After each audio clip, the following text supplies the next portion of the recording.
আগামী বুধবারের মধ্যে তৈরি হচ্ছে সরকারি কর্মকর্তা কর্মচারীদের সম্পদের হিসাব দেওয়ার ফর্ম। সাংবাদিকদেরকে এই তথ্য জানিয়েছেন এই সংক্রান্ত কমিটির আহ্বায়ক এবং দুর্নীতি দমন কমিশনের দুদক সচিব খোরশেদা ইয়াসমিন। দুদক কোনো চাপে নেই বলেও মন্তব্য তার। তাওহিদ সৌরভ বিস্তারিত জানাচ্ছেন। সম্পদের হিসাব দিতে হবে সরকারি কর্মকর্তা কর্মচারীদের, এ নিয়ে আলোচনা চলছে বহুদিন থেকেই, তবে তার বাস্তবায়ন নেই। এবার তা সম্ভব করতে কাজ শুরু করেছে অন্তর্বর্তীকালীন সরকার। তাই কোন ফর্মে সেই তথ্য দেয়া বা নেওয়া হবে সেজন্য জনপ্রশাসন মন্ত্রণালয়ের পক্ষ থেকে গঠন করা হয়েছে 6 সদস্যের কমিটি।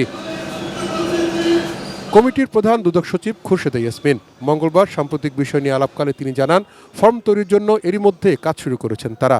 7 কর্মদিবসের মধ্যে আমাদের এই কার্যটি সম্পাদন করতে হবে। এছাড়াও ওই প্রজ্ঞাপনে আমাদের কিছু সুপারিশ দেওয়ার কথা বলা হয়েছে।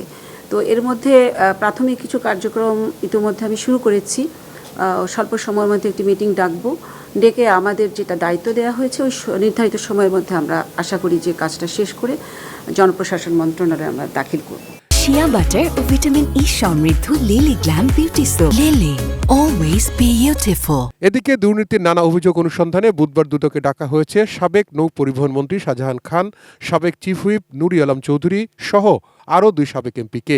আর অবৈধ সম্পদের অভিযোগ অনুসন্ধান শুরু হয়েছে সাবেক এমপি নাইমুর রহমান দুর্জয় এবং প্রকৌশলী এনামুল হকের বিরুদ্ধে।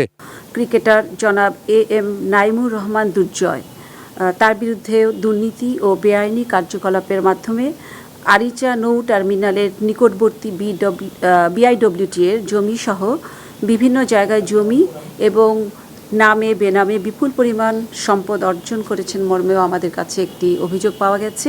এদিকে সাবেক স্বরাষ্ট্রমন্ত্রী আসাদুজ্জামান খান কামাল পরিবারের প্রায় 250 কোটি টাকার মানি লন্ডারিং এর সত্যতা পেয়েছে দুদক। মাধ্যমে দেশে বিদেশে। তাহিদ সৌরভ, এটিএন নিউজ, ঢাকা।